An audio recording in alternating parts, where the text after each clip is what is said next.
All right. Good morning, everyone. Thank you for joining us. I'm going to give a brief introduction about today's Grand Round speaker. It's a distinct honor to welcome back Dr. Mark Green for our Grand Rounds lecture today. Some of you may remember him from his insightful lecture a few years ago. Just to introduce him again, Dr. Green currently serves as the president of the World Headache Society, and is also a board member of the National Headache Foundation. He is a professor of professor of neurology, anesthesiology, rehab medicine at Mount Sinai, and he also directs the headache and pain division there. He holds multiple academic positions, including adjunct professor of medicine at medical education at New York College and City University of New York. Dr. Green is truly a pioneer in his field. He spearheaded the establishment of one of the first UCNS accredited headache fellowships in the country at Columbia. He's also a founding editor of Cephalalgia, the International Headache Journal, and also served as associate editor of Headache, the main publication for the American Headache Society. He has authored several textbooks and book chapters in the field, which have earned him numerous awards throughout his prolific career. We are privileged to have him here today to give us his insights on headaches, which we shouldn't be missing in our practice. Please join me in welcoming Dr. Green to the stage. Thank you.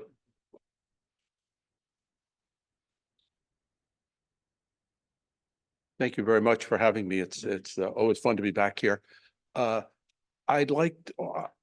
Those of you who know me know I hate sitting here giving you 60 slides of 10 PowerPoints, little bullets. You'll go criminally insane. And what I like to do is to throw out cases, and I want you to throw out answers. So I'm hoping the remote people also can be involved rather than the poor souls who are actually here. Part of my inspiration for this talk is I'm asked by a lot of publishers to review books and articles and things like that on headache. And I've been doing this since 1978. And what I've noticed is that a lot of the information that's published is, I hate to say the word nonsense, it's not true. It's stuff that we learned and isn't true. And I don't want you to learn it and then teach the next guy the same thing, because we'll never go any further. So let's begin. The one on the right? I'm sorry. Or just enter? The one on the right doesn't work. Should just so this forward. This one. Okay, so okay. All righty. So nothing to disclose, no industry or anything, because nobody wants anything to do with me. So okay, let me just start with some basic things.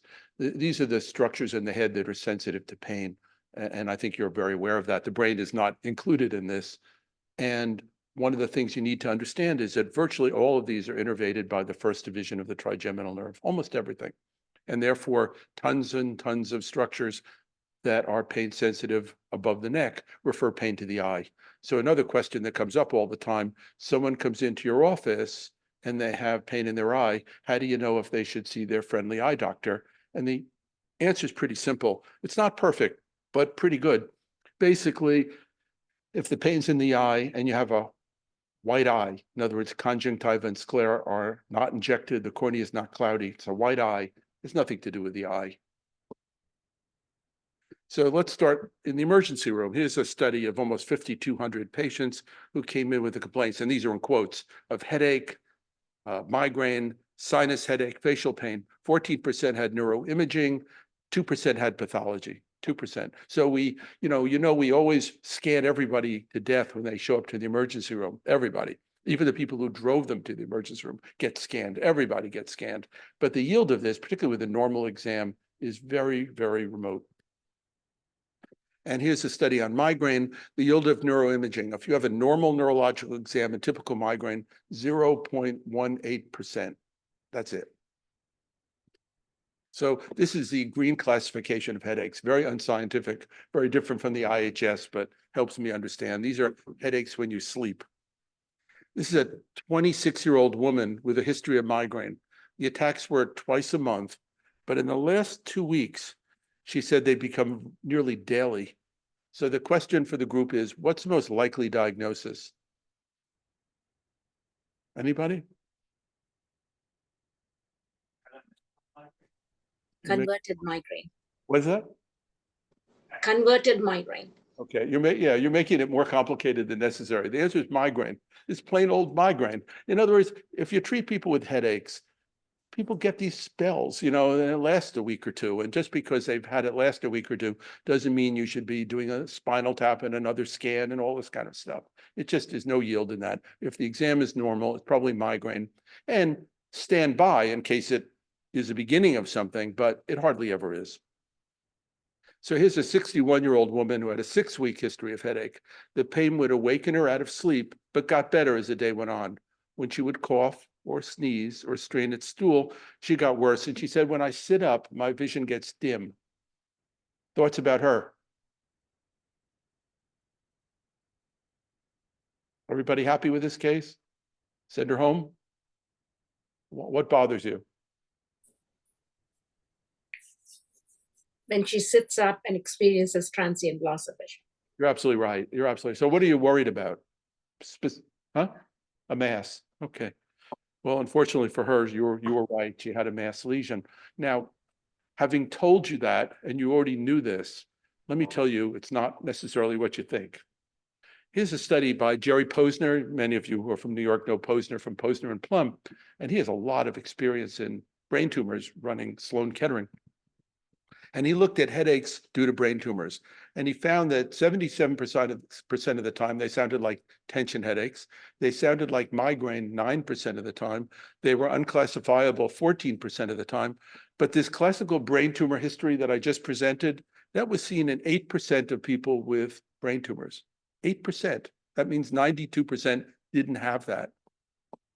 This is something else you have to realize, is patients with a previous history of headaches are more likely to develop headache due to their brain tumor.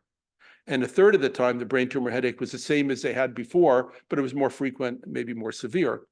So nausea, vomiting, and an abnormal exam, that suggests a brain tumor headache. But this idea of early morning headache that awakens you out of sleep and gets better as the day goes, that was 8% of people. And I spent a lot of my years at Columbia University, and my office was right next door to the neuro-oncologists. And their people all had big brain tumors, and my patients didn't. And my patients complained bitterly of their headaches, and their patients didn't. So stop teaching about these early morning headaches that awaken you out of sleep. It just isn't true. In only 30% of cases of patients with brain tumors is headache is their chief complaint, 30%. And listen to this, look at the second bullet. Only 1% of people with brain tumors have as their only complaint headache. That's almost nobody, right? So if they have nothing but headache, it's very unlikely they're getting a brain tumor. Another case, 62-year-old woman for the past year, 4 times weekly, was awakened by bilateral pressure-like headache that lasted an hour after she got up. And there was no eye tearing, there was no nasal congestion. And she said these never really happened during the day. So what's her deal? Yell it out. Come on. Anybody? Hypnic headache. Would you like to do a fellowship? Hypnic headache. These were described by Neil Raskin several years ago, and they're dull and they occur only during sleep. They're linked to sleep. They last less than an hour, and they occur at least 4 times weekly, and they cause awakenings from the headache. These patients had more sleep apnea than you would expect. However, the awakenings weren't coincident with their desaturation, so that wasn't the mechanism. Pain's bilateral and might be triggered a link to REM sleep, but that wasn't invariable either. If you have someone with this, the best treatment is usually lithium. Give them lithium carbonate, 150 milligrams before sleep, or believe it or not, caffeine can be very helpful. But there's some other drugs, as you can see. Melatonin is worth a try. Flunarizine, if you're not familiar with it, is a calcium channel blocker, probably the only one that's really rational in the world of headache, but you can't get it in the United States. I have my patients buy it in Canada. It's used all over the world, but the United States. So that's a hypnic headache. And the caffeine thing's interesting. When I started in headache back when, a wonderful neurologist in London who later became a friend, the late Dr. Marcia Wilkinson, and started the second headache clinic in the world. She gave a talk, and I can still picture her. She was giving a talk on Hypnic headache, first time I ever heard of it. And she said, whatever else, caffeine is not a terribly useful sleeping pill. So you may want to write that down if you didn't know that. Here's another case. In January 2021, a 50-year-old male saw me for headaches. These would occur 3 times weekly and always awakened him from sleep, particularly on cold nights. He never had these during the day. The duration was 15 minutes. They were mild to moderate in severity, bilateral, pressure-like, and associated with eye tearing and nasal congestion. And he said, if I get out of bed, that's really very helpful. So I'll give you a hint. It was always in the winter. And I'll give you another hint, because I've lived in Manhattan now for 25 years, but before that, I lived in a little town called Bedford, New York, in the sticks. And my wife, we had a setback thermostat. And to save money, she would set the thermostat down to about 33 degrees every night. And I'd be absolutely freezing to death in the morning. And so I would, like everybody else in this situation, put the blankets over my head. And we call that a turtle headache. And it's really a variant of Hypnic headache, but it has to do with hypoxia. And you'd say, well, I never really, not familiar with it. Part of it is because you live in the city and people actually have heat at night, as opposed to those of us who are living in the suburbs where we turned off the heat at night. But it's similar to altitude headaches. And I started thinking about this more and more. I remembered this guy, but COVID, a lot of people wearing masks, really good, really tight masks like this, we're getting hypoxic, and it's the same thing as turtle headache. So you may be seeing cases of people who are getting hypoxic from always using these masks. Fortunately, I take the bus to work at Mount Sinai, and most people have masks, have them down to their chin, and it's really fine that way. But you don't get this problem, but be aware of it. So how do you treat this? And I think of the words of a very famous doctor, Dr. Hackenbush. Remember Dr. Hackenbush?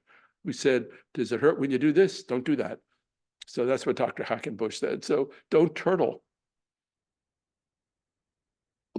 22-year-old woman, new frontal headaches, which would also increase when she would cough or sneeze or strain at stool, and her periods had become irregular. This is a CME program, so I have to disclose to you, this isn't actually her picture. But she didn't look that different. So what's wrong with her? Idiopathic. What's that? We lost you. I think you're going to give me the right answer, so finish it up. What's that? No. Who said idiopathic? IIH. This is a case. She has papilledema. She's an obese woman, and she has the classical, although I'm convincing you this isn't always so classical, brain tumor headache. So she has IIH. And they get a brain tumor headache, which again is really more what I told you in the earlier slides. It's not necessarily what every textbook will write about, these early morning headaches that awaken you out of sleep. They get visual complaints, they get diplopia, usually 6 nerve palsies. So they say, when I look in the distance, I have double vision. TVOs, transient visual obscurations, you know about those. Photopsias, they can see bright flashing lights. Cranial bruits, they may hear swishing in their head. If you put a stethoscope over their head, you may actually hear that swishing as well. I did this once on a patient, and they looked at me and they said, that's not where my heart is. Okay. Nausea and vomiting, and this increased pressure is transmitted down all the root sleeves, so they may get radicular pain. So they may say, I also have pain going across. As you know, most are women, most have menstrual irregularities.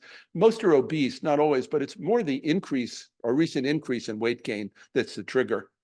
And I'm not going to go over this, a variety of endocrinopathies, a bunch of drugs, include a lot of them for acne, chronic renal failure, lupus. A few years ago, a friend of mine's wife, she's a friend too, Allie, called me up and she said, I have these terrible headaches. So I said, go see a doctor.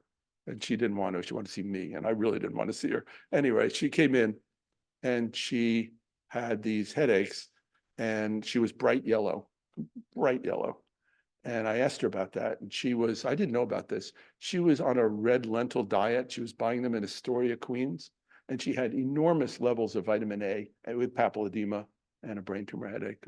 I learned about red lentils So MRIs can be very helpful. Remember, the globes posteriorly are flattened, the optic nerve head protrudes, and it's vertically tortuous. And the studies say negative MRV. I don't believe that at all. In fact, I'm starting to think that one of the most important tests is an MRV, because the transverse sinus is often squashed. And before you start sending your patients for stenting, be aware it may be a swollen brain. And so what we would often do, for example, is to give them a couple of days of furosemide and shrink the brain, and then repeat the scan. And more often than not, it's all of a sudden their stenotic thing went away and they didn't need to be stented. So be careful about that. Empty stela may be found, and you do an LP. It's usually normal, except the pressure is elevated. But again, the pressure is not always elevated. And you have to recognize, I don't know if anyone ever discussed this with you, that intracranial pressures vary in all of us throughout the course of the day. And you could be sitting here now having a pressure of 35 and have no headache and feel fine. And if I tapped you, I'd really freak out. But maybe later in the day, it would be normal. So these LPs can fool you. So don't, plus there are other issues with doing an LP, in terms of artifact. Okay, here's another case. 31-year-old woman with a history of migraine. She came to the emergency room with the worst headache of her life. Severe right hemicranial pain with nausea, vomiting, and light sensitivity. Her exam was normal. So what's the most likely diagnosis? Okay, any other thoughts? Who said that? Migraine. Thank you. You didn't fall for that trick. Turns out 78% of patients presenting with the worst headache of their life did not have a subarachnoid hemorrhage, and those with migraine typically had migraine. But I'm not trying to be a wise guy, because as we all know, you don't want to miss a subarachnoid hemorrhage, right? I mean, that's a disaster. And CT is a really good test, as you know, particularly when you have smart neuroradiologists around. You don't miss too many, even without the LP, just on CT. So the next patient came in with the worst headache of her life, but it came on gradually over 5 minutes. At this point, nobody trusts me, so come on.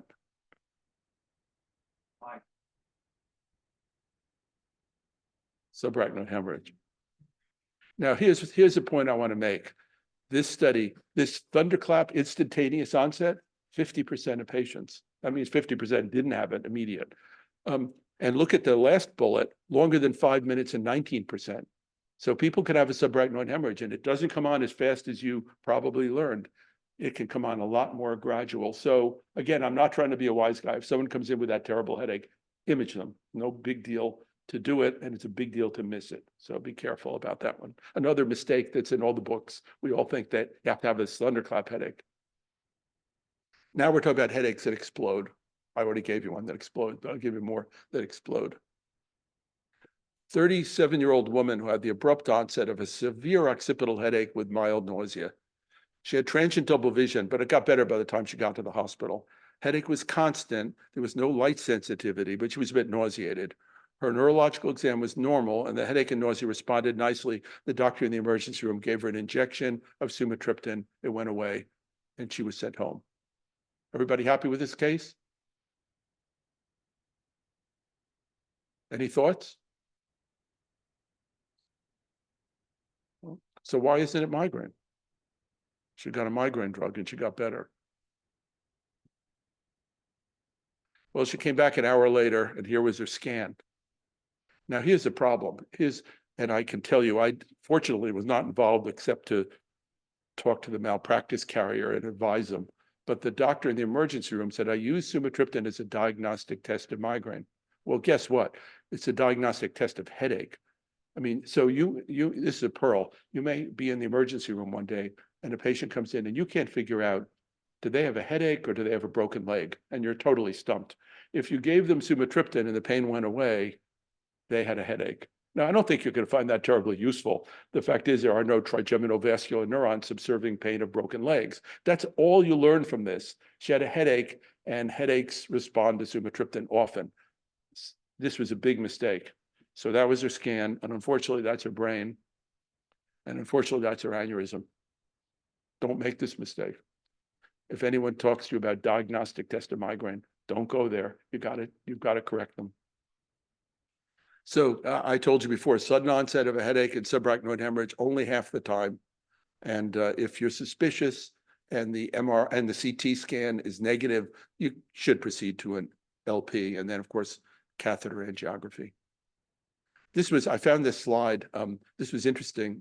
This was an ad for triptans, and a couple of comments when I saw the ad. Number one, if you're selling a triptan, you should know how to spell triptan. This was impressed, I thought. And the other thing is you should know how to spell trigeminal if you're going to talk about trigeminal. But the idea that triptans are migraine specific, baloney, they're migraine specific, they're headache specific, and this gets people into a lot of trouble. So the response to medication is not diagnostic of the problem. I think you know that, but it's really important. Spread the word out. And certainly the abrupt onset of a severe headache, think subarachnoid hemorrhage until proven otherwise. Thunderclap headache. There are other causes of thunderclap headache. You can have a sudden expansion of an aneurysm, even if it doesn't bleed. RCVS can cause recurring thunderclap headaches. A sudden CSF oligemia, you have a leak. A couple of patients we've seen had a tumor, an epidural tumor that wasn't recognized in the spine. Finally went through the dura, they had a CSF leak, they had a thunderclap headache. And then we have something which some of us call crash migraine. There are occasionally migraineurs whose headaches come on very quickly. So 40% of patients with Berry aneurysms have these sentinel headaches, 40%. And let me tell you, if a patient comes into the ER and they had a terrible headache and now they're deeply comatose and they're on a respirator and they're decerebrating and one pupil's this big and one pupil's this big, if they're really lucky, they'll die from this. Some of them aren't even that lucky. But if you pick it up before that catastrophic bleed, that's when you'll save a life, not the decerebrating patient who's basically 3/4 dead by the time you see them. So don't miss thunderclap headaches. I mean sentinel headaches. 56-year-old woman for 3 months has periodic awakenings from sleep with a severe explosion within her head. Most occurred within about 30 minutes of falling to sleep. Her husband had been awakened by some jerking movement she was making. And she said, when she got up, she said to me, I don't have a headache. So what about this one? Anybody? What's that? Well, it's certainly Seizure? Yeah, we call that exploding head syndrome, and they actually don't get a headache. I don't know why they go to neurologists, headache doctors, but they do. And I've seen a number of these in my practice. And it has to do with a transition from wakefulness to sleep. It's a parasomnia. Most people are older and they have this genetic abnormality on chromosome 19p, very similar to what we see in, one of the forms of hemiplegic migraine, but they don't get a headache. And it's related to other sensory sleep starts. So they may have a variety of parasomnias. And you treat them with clomipramine or topiramate, but it's called explode. They get an explosion in their head. They hear this loud explosion. Okay, 45-year-old woman, 1 month history of pain in her left ear when she was chewing. And the only thing I found on exam was a click over the left ear when she would open her mouth. Anyone have any idea what's wrong with this person? Right, TMD it's called, right. This is a classical case, no big deal. At the time, because you mentioned I was at Columbia where I spent much of my career. I'm a neurologist, but they also asked me to teach in the dental school. I had an appointment in the dental school. And so I usually say to people with this situation, either do nothing or maybe take some aspirin for a day or so and eat some applesauce or something like that. And that usually takes care of it. But in this case, it didn't work and still had problems. So I referred her to one of the TMD specialists. Okay. And he called me up and he said, thanks for referring Mrs. Jones. I gave her an occlusal splint. She's doing really well. Thanks a lot for the referral. He and I are best buddies at this point. He said, but I got another one for you. So he sent over this 70-year-old man who also had pain in his jaw when he was chewing. He said he had a recent dry cough. He also had pain in his scalp, particularly when it was cold. It was a cold winter in New York. His shoulders ached, but he was known to have arthritis of the neck, so they didn't weren't worried about that. And he had a normal CT scan of his brain. So is there any other test that might have been better than a CT scan of his brain?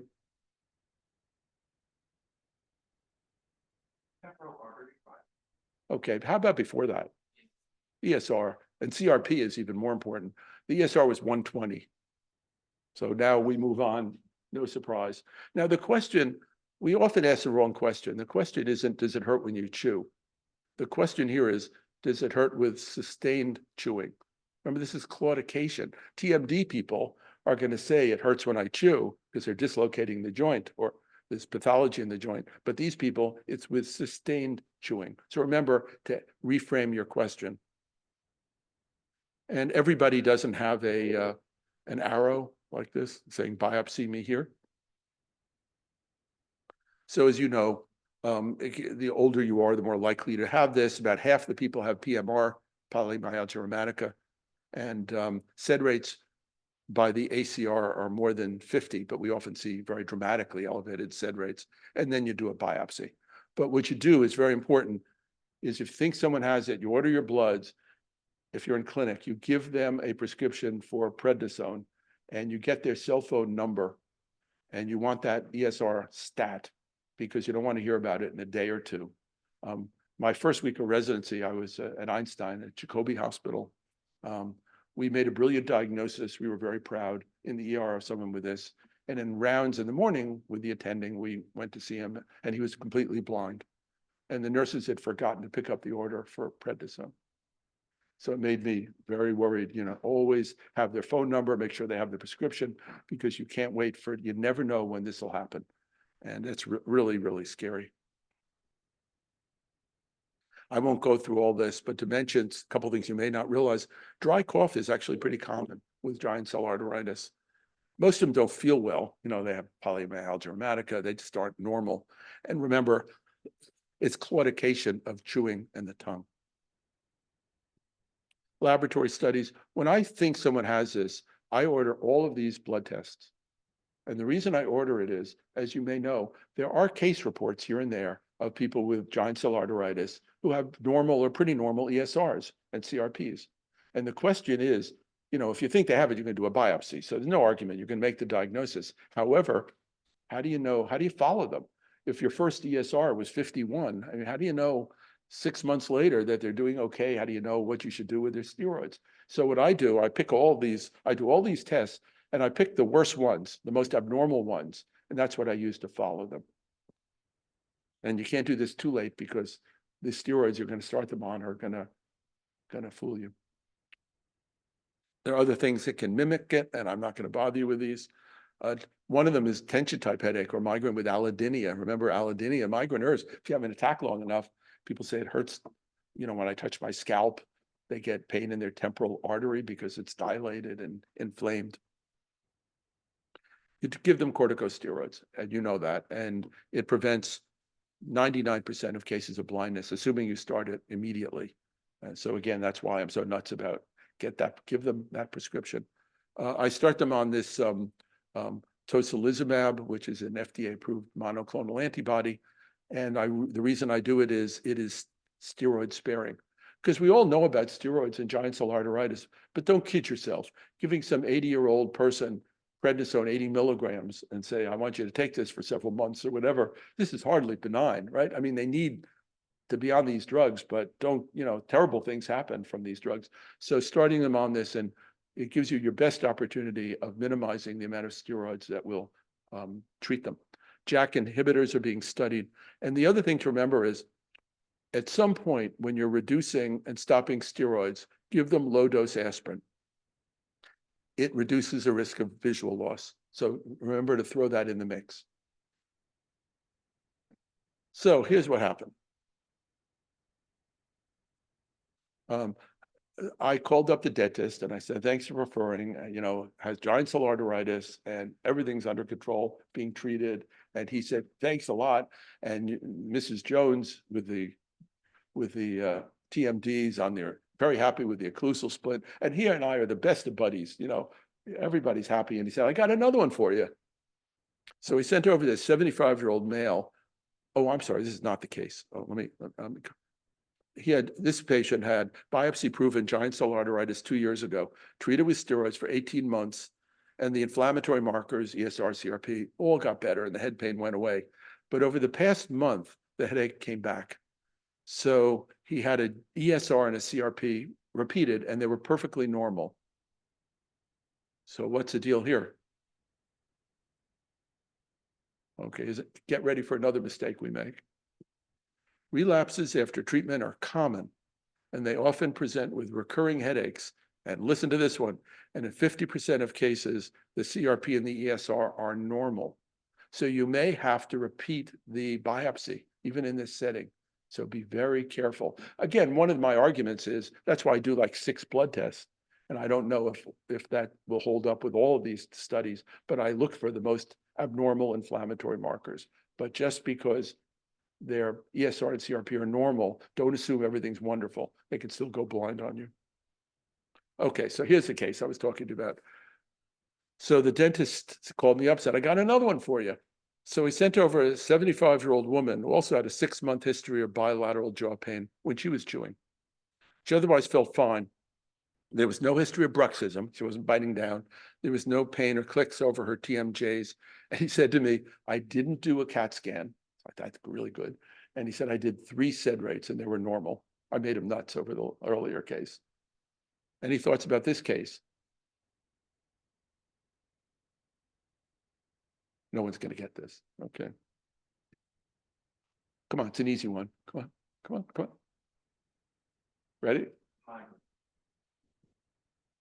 I did an EKG and it's angina and had angioplasties and the pain went away. These are anginal pains. We call this cardiac cephalgia. And you can get cardiac pains with any kind of exercise, as you know, which can include chewing, but it could be anywhere above the umbilicus. And this area is not all that rare. So this patient, the exercise was chewing, and that brought on angina. And the angina was located here. So remember, it's usually above the umbilicus. And listen to this one. In 27% of cases of cardiac cephalgia, headache was the only manifestation. Here's another one. Ready? 42-year-old man, severe headaches of abrupt onset with orgasm for the past month. Pain in the right temple, throbbing, and associated with nausea and photophobia. They would last 2 hours. He was afraid to have sex. A few headaches occurred without orgasm, and he was very, very concerned. So what do we know about him? I notice progressively people are less willing to volunteer. What's that? Yep. They're now called primary headaches associated with sexual activity. But you know what we're talking about. And they can be really explosive. There are actually 3 types of these. One is almost like a tension headache, but they can be explosive, and you have to keep this in mind. And you can't keep doing a spinal tap every time they have sex, or they're not going to like you. So you might do it the first time. Certainly the first time, don't be too smart. A lot of bad things happen in bed and in the bathroom, as you know, in neurology. So image them, but don't keep doing it. So sexual activity can be a big trigger for these headaches, and they can be very explosive in onset. Okay, let's go to headaches with position. 30-year-old male developed a generalized headache every single time he stood up after he was playing golf. After 2 days, which is when I saw him, they were no longer positional, but he had a stiff neck and he had light sensitivity. But I'll give you a hint, he wasn't that sick. So don't think what you're thinking. He wasn't that sick. Any tests you might want to do?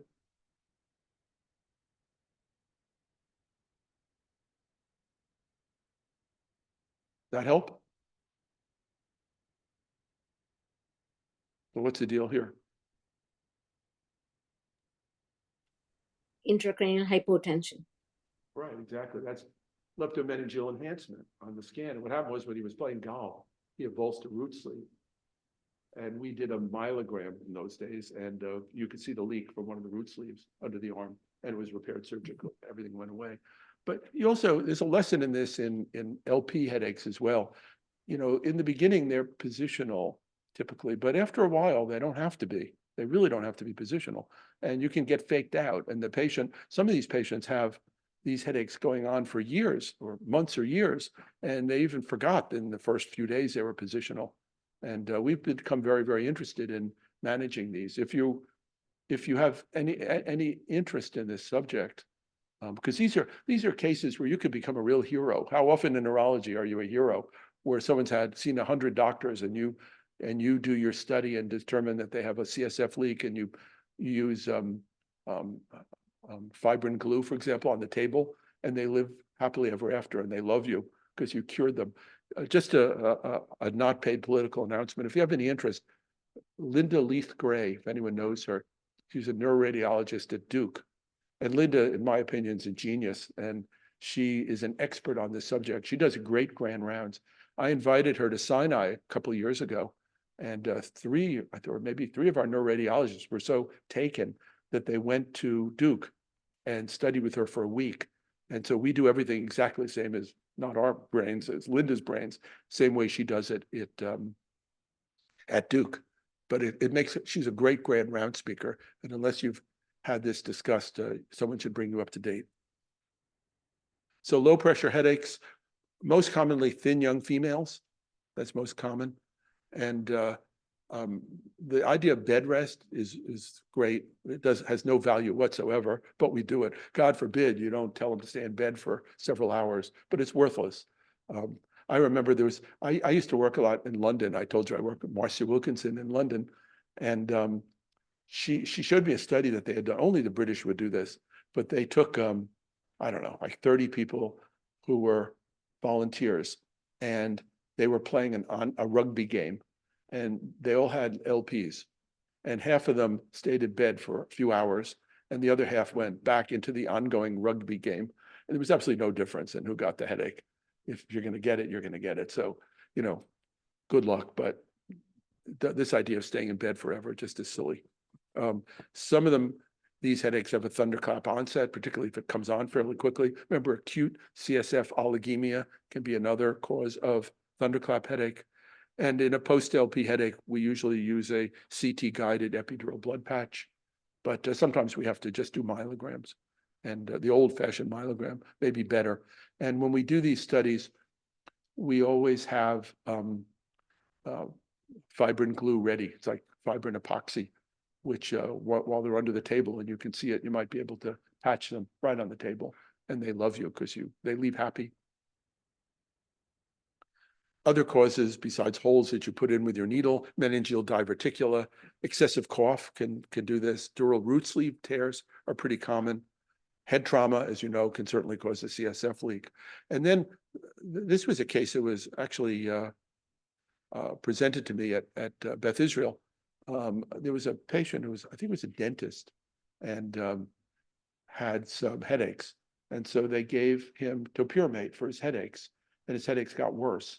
So they gave him more topiramate, and his headaches got worse. And it turned out he had forgotten about this. When he was a kid, he was shunted. It was so long ago.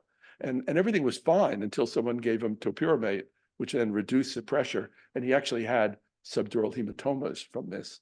So be careful about that. You can really overshunt someone very easily.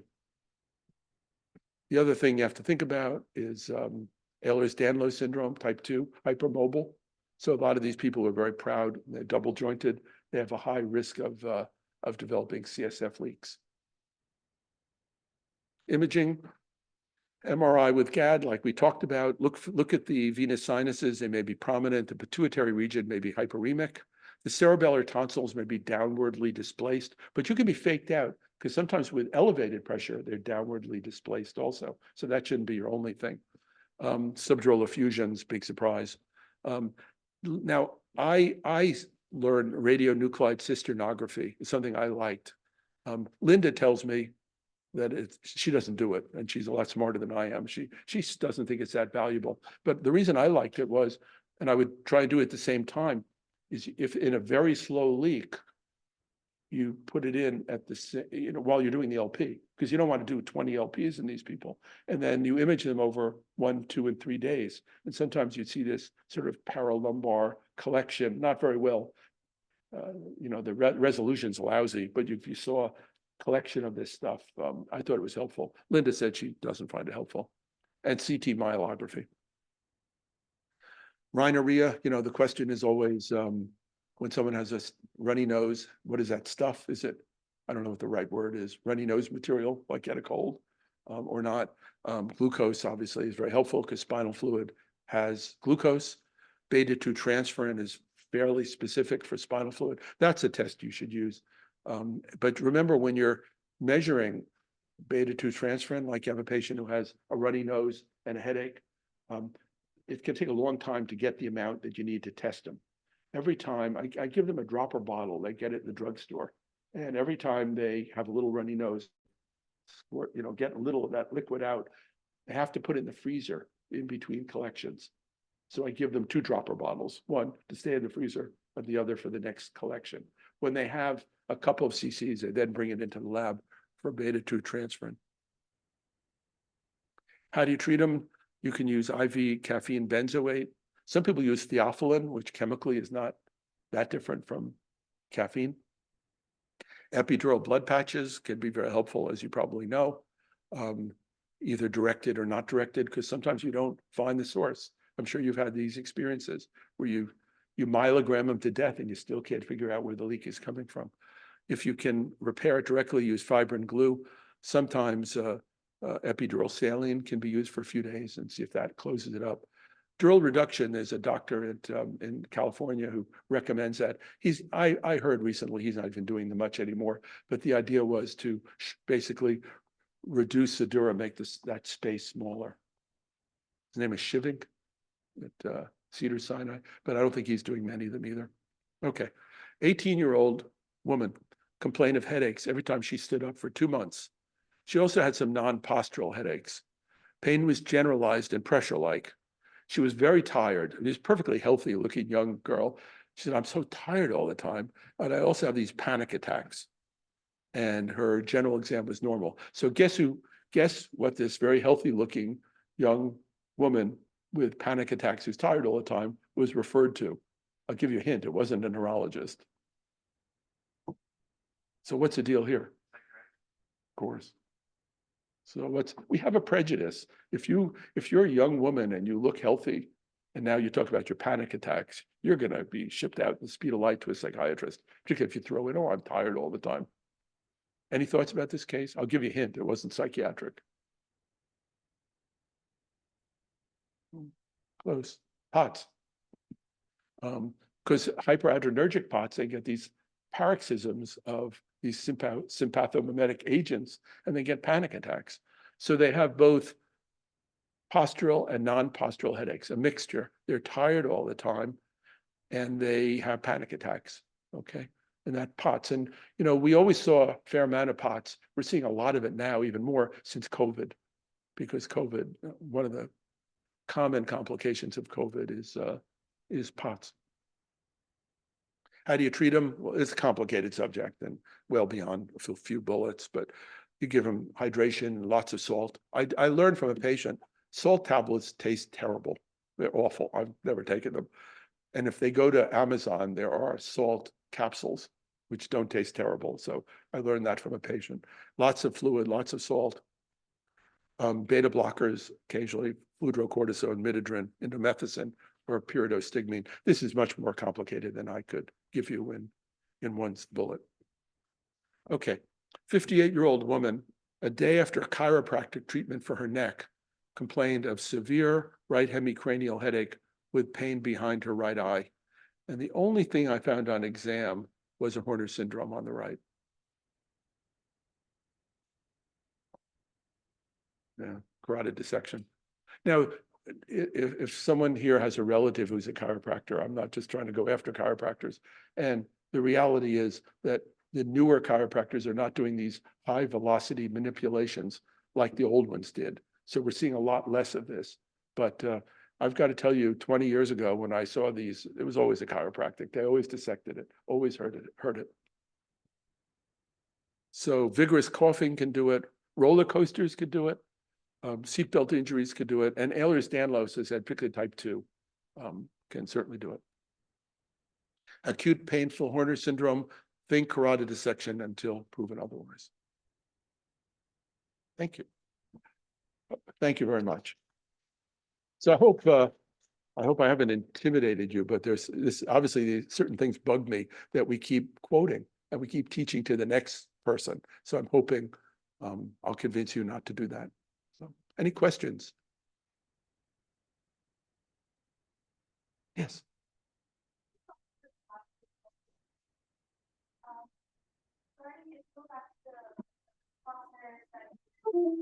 Which one? I'm sorry. Oh, yeah. Yeah.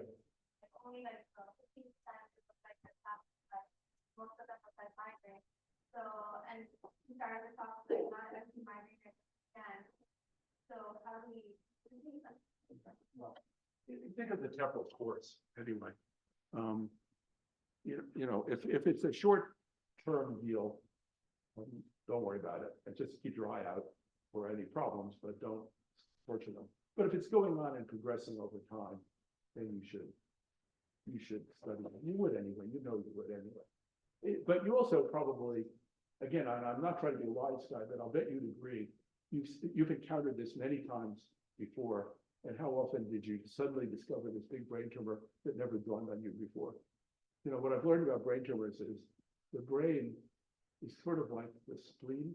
In other words, it's different from the spleen. You can't really hide things. No, we don't have really, we can't localize things too well in the spleen, but you can do it in the brain. And anything big enough to cause a headache is likely going to cause other issues when you do your complete neurological exam, which you'll do in the emergency room. So, but the other thing I think, I look at migraine's a phenotype, just a phenotype, probably in most cases genetic. So if you have migraine, that's your biology. And lots of things that can trigger a headache can trigger a migraine. In other words, if you have a urine infection and you get a headache and you're a migraineur, it's probably going to be a migraine. If you have pneumonia and you're a migraineur, it's probably going to be a migraine. That's your biology. And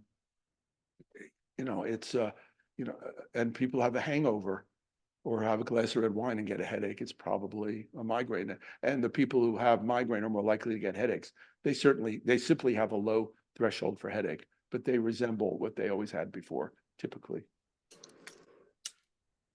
Question. Yeah. What are your thoughts on abdominal migraine? It's a common referral to pediatric neurologists. I'm a pediatric neurologist.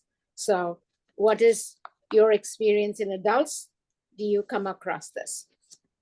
Well, it's many of us think it's sort of overdiagnosed.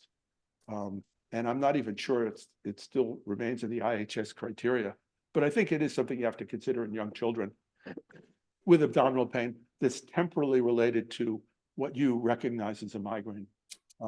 We also know that kids who have a lot of abdominal pain when they're young, and particularly colic, are the ones who often grow up to be migraineurs. So I think it's something to consider, but I'm not sure it's quite as pervasive as some people. Thank you. The same thing could be argued in something about vertigo and migraine. You know, they can be related temporally, but it's hard to know, and we have no pearls about which drug or what treatment is the best for vertiginous migraine. Yeah. Regarding the case that we showed that she was given sumatriptan and she was sent home, what were the red flags in that case that some point more into like a... Sure. Oh, stupidly, I took this off. I didn't mean to do that. But it was a... I can put it back over.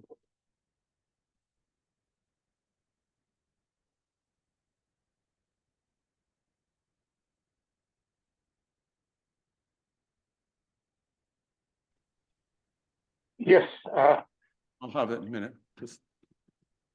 yes, Brian and Ziska, neurology at Downstate. I just want to mention something which people may not be aware of. Sentinel headaches, severe headache often only lasts for a day or two. A spinal tap by that time may not be, there may be no obvious bleeding. You send it to a lab and they don't centrifuge it. And it's missed. And it's one of the few times you can save somebody's life with a normal exam based entirely on history and a spinal tap. Need some help. Increasingly, labs don't centrifuge unless you stand there with them. Dr. Anziska, can you repeat the question again? We were having technical issues here. Yes, I'm saying a person has a severe headache, sudden onset, typical of a subarachnoid hemorrhage, you might say. But by the next day, the headache is diminished considerably. You do a CAT scan, which is negative. Do a spinal tap, you don't see any obvious blood. And you send the CSF to the lab to centrifuge it, to see if oxyhemoglobin or bilirubin is present, and they don't centrifuge it. And unless you go down to the lab and make sure they centrifuge it, they won't do it. And increasingly, hospital labs don't centrifuge CSF. So people ought to be aware of this. If you centrifuge it, you'll see the pigment. Well, again, I'm not completely sure. It's a sound, it's not you, but the CT scan may look normal after a relatively short interval. You may miss it. Yeah. So that's always a concern, and that's a legitimate time to look for xanthochromia. That you have to do that because you don't want to miss these people. And the LP may be, maybe a small amount of blood. The LP you may not see any blood even on a white count or blood count on the CSF. The CSF has to be centrifuged after a day or two. It's not irresponsible to at least do a CTA, which is relatively simple in these settings. Because as I mentioned, you can have an acute expansion of an aneurysm without bleeding that can be because of thunderclap headache as well. Yeah. With an explosion, I think is that where you're going to? We should do that test. You don't want to miss these people. Yeah, but if the headache has gone, I think that the simple thing to do, and you've done a CT, the CT was negative, let's say, it may have been missed. I think one does an LP, the LP doesn't show blood. I think you should centrifuge it. It used to be done all the time, and labs don't do it anymore unless you go to the lab yourself. Just a warning as to missing central bleed. Well, right. Again, I apologize because I'm still having some difficulty, but the difference is also that if you determine they really had a subarachnoid hemorrhage, conventional catheter angiography is a standard, either MRA or something like that. You need to do the real thing. Yeah, thank you.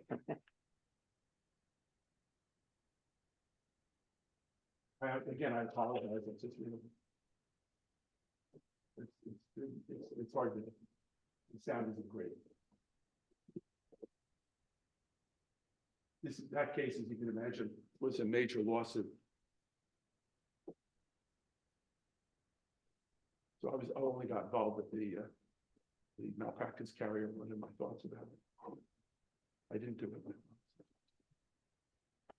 Okay, so this is the case. Okay, one was sudden onset of a severe occipital headache. So my point before was, it doesn't mean you have to have abrupt onset of a headache. It can be semi-abrupt, over 5 minutes, 6 minutes. It still might be a subarachnoid hemorrhage. This one came on, boom, and the double vision came on, and the fact that it got better doesn't tell you anything. You shouldn't feel better about it.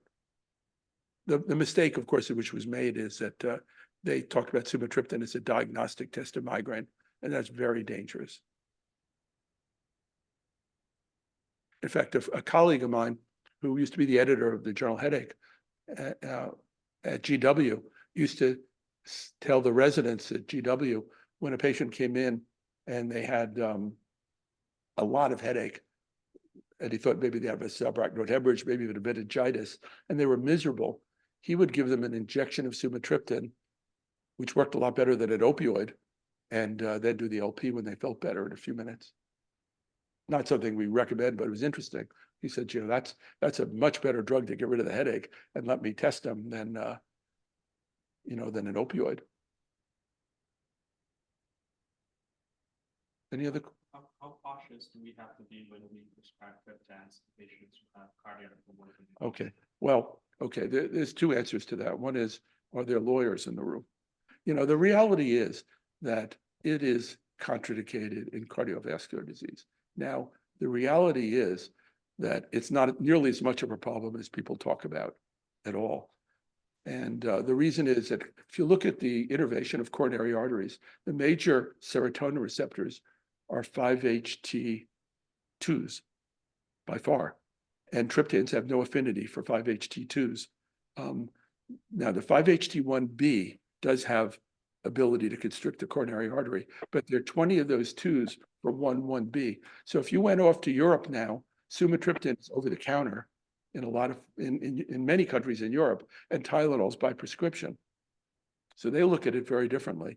But you know, as I was telling you earlier, you know, I've been a consultant to the Food and Drug Administration for many, many years, and I think you know this, but I sure learned when you do a study, if you exclude people with a problem, it's a contraindication when it's labeled.